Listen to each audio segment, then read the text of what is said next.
La trama comienza con dos jóvenes mormonas hablando sobre preservativos y de cómo una de ellas cree que los Magnum son de tamaños normales. La hermana Banks le deja saber a su compañera que no cree que sea cierto, porque su hermana le contó que su ex tenía aquello muy exagerado, por lo cual le causaba miedo. Sin embargo, la hermana Paxton cree que esto es completamente falso. Cuando la cámara se aleja de la escena, podemos ver que en el banco que están sentada habla específicamente de preservativos, quizá por esto tomaron el tema como referencia. Paxton le comenta a Banks que vio un video, pero no recuerda dónde, en el que aparece un hombre y una mujer teniendo relaciones, pero no es lo que más llama la atención del video, sino que en él aparece una señora, la cual le hace saber a la pareja que lo está escuchando desde su casa. Lo que Paxton quiere dar a entender es que no sabe cómo aquellos actores de pornografía hacen para grabar dicho video con un montón de personas mirándolos. Como sería lo normal, Banks le pregunta a la hermana Paxton que si mira mucho de aquellos videos. Muy apenada, esta le dice que no una y otra vez. Paxton está preocupada porque en toda su misión no ha logrado convertir a ninguna persona, mientras que Van ya logró que 8 personas se convirtieran. Esto es algo que asombra a Paxton. Paxton le pregunta a su hermana de misión que cómo hizo el creador para mostrarle que la iglesia es real. Ella responde diciendo que nunca lo había pensado. Esta es una pregunta que deja pensando a Banks. Las muchachas van hasta este lugar,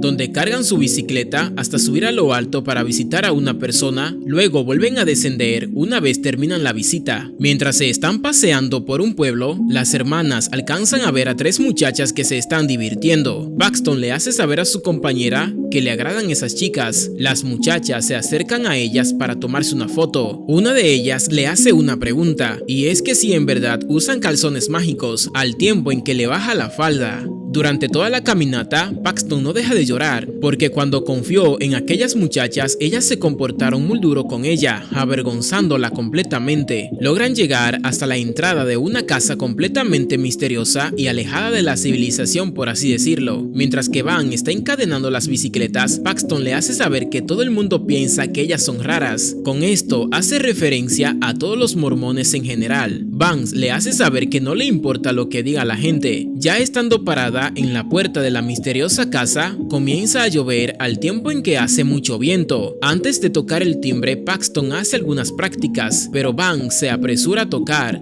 Desde adentro de la casa, escuchan cómo se abre la puerta. Cuando la puerta al fin queda abierta, podemos ver a un señor que lleva por nombre Reese. Amablemente las muchachas se presentan ante Reese y este le muestra una sonrisa de amabilidad. Paxton le explica que andaban por la zona y pasaron a visitarlo porque mencionó que le interesaba saber más acerca de su iglesia, que en este caso es la Iglesia de Jesucristo de los Santos de los Últimos Días. Banks le entrega un folleto, pero pese a que ya tiene uno, este decide tomarlo, porque según él, nunca están de más. Antes de continuar hablando de la palabra, este la interrumpe para invitarla a pasar hacia la casa. Inmediatamente las muchachas le hacen saber que no podrán pasar si hay otra chica en la casa. Esa es una regla implementada hacia las mormonas. Este le hace saber que su esposa está en casa. Ellas sienten un alivio, porque de ser así, sí podrán pasar. Al tiempo en que entran a la casa, este le hace saber que su esposa está preparando un pie. Las muchachas están muy relajadas dentro de la casa. El señor le pide sus abrigos para ponerlo a secar,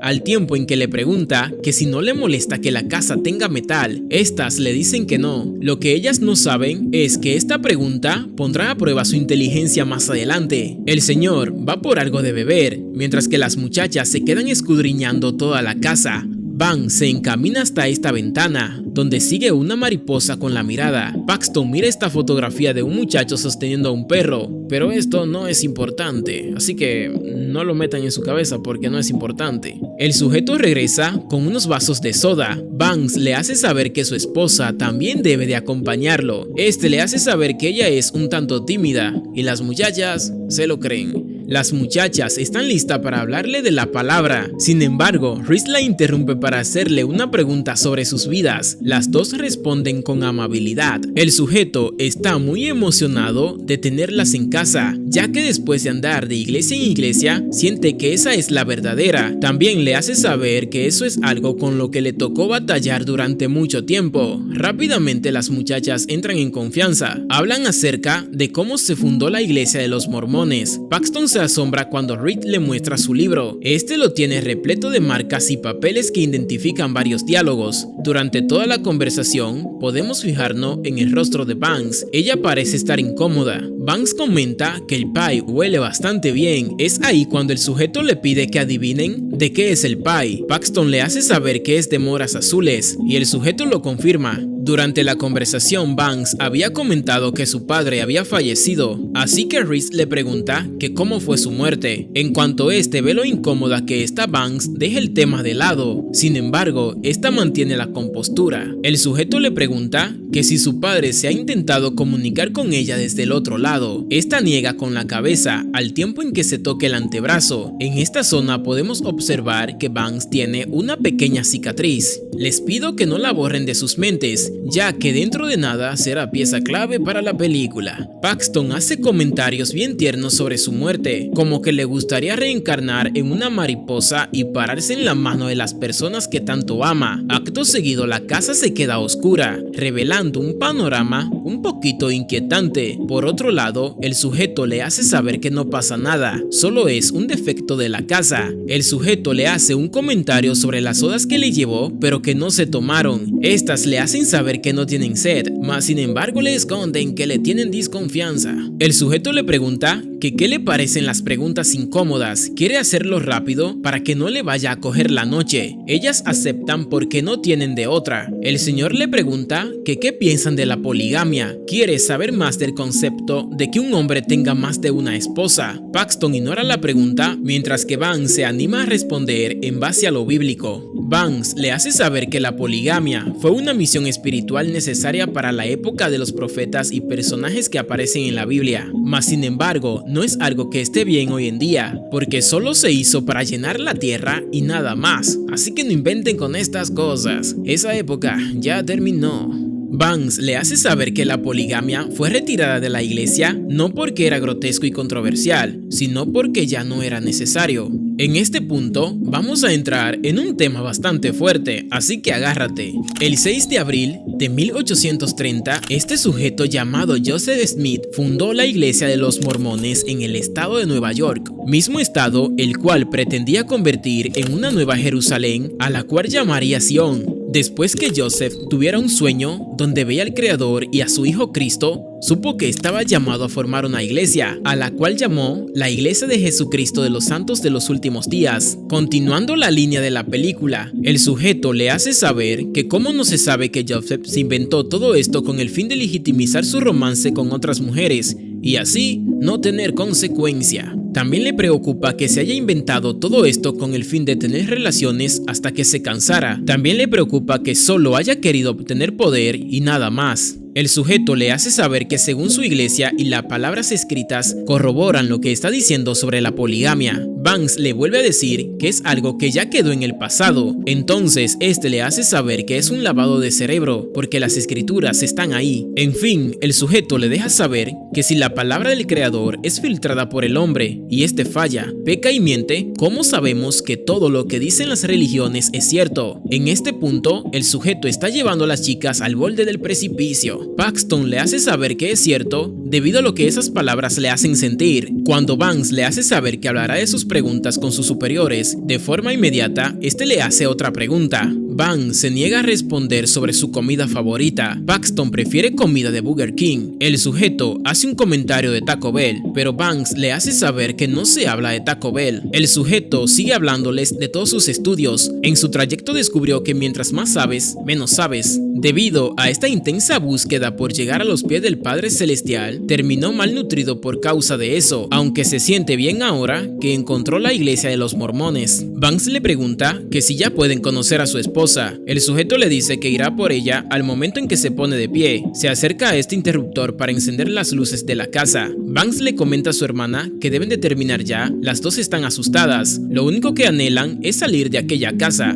Banks le pide a Paxton que revise el teléfono para ver si tienen algún mensaje de la iglesia, pero no tienen señal. Con algo de curiosidad, Banks se acerca mirando la vela que el sujeto tenía encendida. Al darle la vuelta, nota algo que la deja perpleja y resulta ser que ese olor a moras azules que alcanzaban a oler supuestamente del pal era de esta vela. Eso quiere decir que Reese está solo en casa, pero le hizo creer que su esposa también estaba allí. El sujeto regresa a la sala, le pide a las hermanas que lo sigan para mostrarle a su esposa. Sin embargo, Banks miente diciendo que tiene una llamada de la asociación de la iglesia. Banks convence a su amiga para marcharse de la casa sin avisarle a Reese. Cuando llegan hasta la puerta, Banks recuerda que la bicicleta están encadenadas y las llaves están en los abrigos. Sin importarles, deciden marcharse de todos modos, dispuesta a caminar varios kilómetros. Cuando tiran de la cerradura, notan que esta no abre. La puerta parece estar condenada. Banks trata de buscar una salida, pero no existe, al menos no en la sala. Valientemente, las dos se encaminan en dirección hacia el sujeto para enfrentarlo de una vez por todas. Cuando llegan hasta la habitación se lo encuentran, este parecía estar esperándolas. Banks le explica que la han llamado de la iglesia, por lo que tendrán que irse y volver en otra ocasión. Las muchachas toman sus abrigos, Banks revisa su bolsillo para ver si tiene las llaves pero no está. Paxton también revisa su bolsillo y se encuentra con la llave. Más adelante sabremos cómo la llave fue cambiada del abrigo de Banks al abrigo de Paxton. Banks le pide ayuda a Reese para que abra la puerta, ya que no pueden abrir. Este le hace saber que no abrirá por el momento, porque esta solo lo hace de forma temporal. Si quieren salir de la casa, tendrán que hacerlo por la parte de atrás. Las dos muchachas se rehúsan. Reese le comenta que en ese caso tendrán que irse mañana, cuando la puerta abra. A Banks se le hace raro que tenga una puerta con un temporizador. El sujeto le dice que sí, que ya se ha dado cuenta. El sujeto le pide que salgan por la puerta de atrás, más luego este le hace saber que no la está presionando para mantenerla en la casa. Con esto hace referencia a la falsa llamada que hizo Banks. No sé si recuerdan cuando el sujeto le preguntó que si no le importaba que la casa tuviera metal. Esto es porque el metal bloquea la señal telefónica, así que es imposible que haya recibido una llamada. El sujeto le dice que no es necesario decir mentira. Si quieren irse, pueden hacerlo. Nuevamente Reese comienza a filosofar sobre la religión. Les comenta que a pesar de todas las pruebas de que no han visto a su esposa, de que en verdad no existe un pastel, ellas aún siguen creyendo en él, pese a que vieron la vela aromática,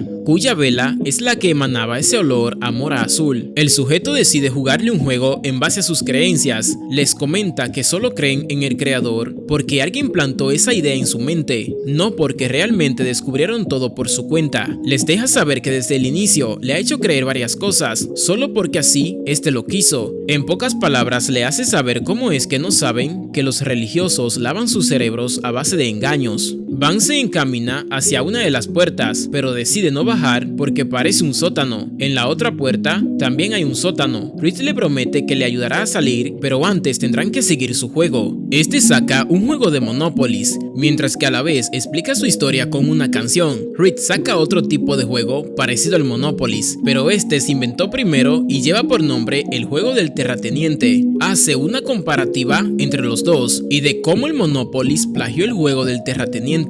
Mientras que ellos se quedaban con todos los créditos y riqueza, la pobre mujer que inventó la idea murió en la total pobreza. El sujeto coloca la canción nuevamente. Paxton le pide a Banks que corra, pero esta niega con la cabeza. El sujeto sigue con su juego. Este le muestra las tres religiones monoteístas más grandes que existen. Estas son judaísmo, cristianismo e islam. Aquí es donde usa los juegos para hacer su comparativa. El juego del terrateniente es el original, así que ahí coloca el libro del judaísmo. En medio coloca al cristianismo, que este es representado por el Monopoly como la versión popular del judaísmo. Luego le sigue e Islam como la segunda edición y más popular del Monopolis. El sujeto les pide su libro de Mormón, el cual está representado por la edición derivada cósmica del Monopolis. Con esto quiere decir que solo el judaísmo es verdadero. Los demás son imitaciones que han sacado libros y religiones nuevas después de haberse copiado del mismo. No son palabras mías, son palabras de Reese. Más adelante le habla de varias cosas que tienen que ver con el plagio. Entre ellos menciona a Lana del Rey y de cómo ella plagió la canción Creep.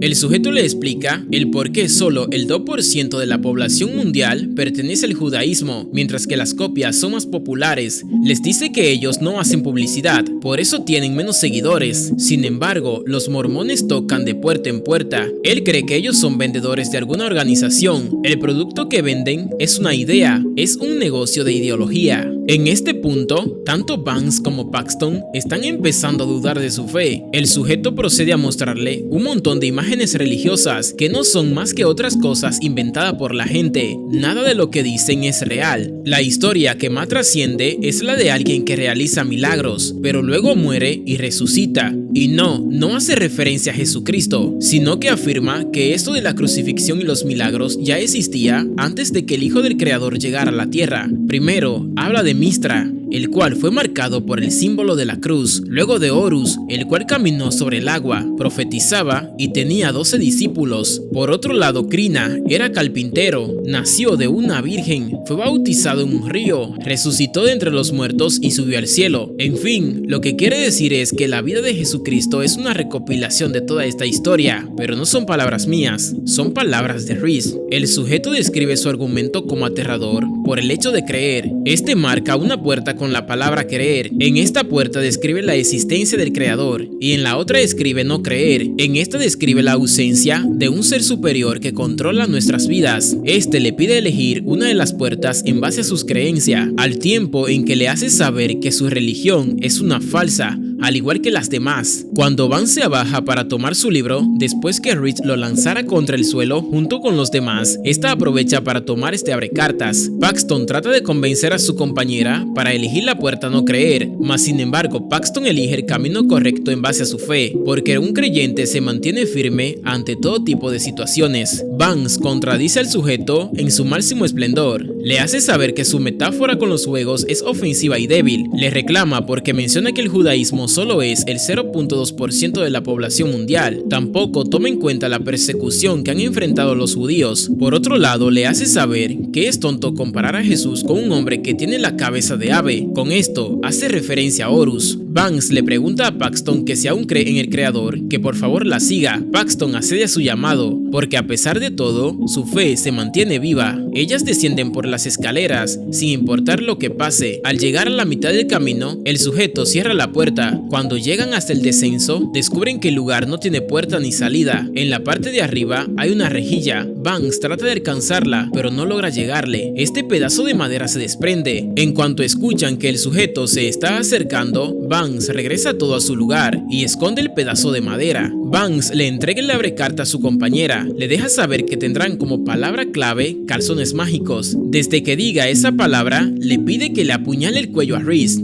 Una extraña mujer entra a la habitación con un pie. Esta lo deja sobre la mesa y luego adopta una pose media grotesca al tiempo en que se escucha la canción de Reese nuevamente. Vance sigue buscando una salida. Se encuentra con esta puerta, pero no abre. Se da cuenta que ambas puertas conducían al mismo destino. Este le habla a través de un tubo. Le hace saber que la mujer que está con ellas es una profeta viviente. Este le hace saber que la invitó a bajar para que presencien un milagro. La mujer se encamina hacia la mesa, rápidamente se apresura a comerse el pie. El sujeto le hace saber que ese pie está envenenado, por lo que la profeta morirá dentro de nada. Según él, y por la gracia del creador, la profeta volverá a la vida. La mujer se queda mirándolas fijamente, luego su cara cae contra el plato. El sujeto le pide que verifiquen su pulso y efectivamente está muerta. Alguien toca la puerta de enfrente. Las muchachas suben las escaleras, pero solo pueden mirar por debajo de la puerta. Este sujeto pertenece a la iglesia, sin embargo Rich le hace saber que no la ha visto, así que el sujeto se marcha. Las muchachas tiran de la alfombra para alcanzar una caja de fósforo. El sujeto regresa a la casa para darle un folleto a Reese y luego sí se va.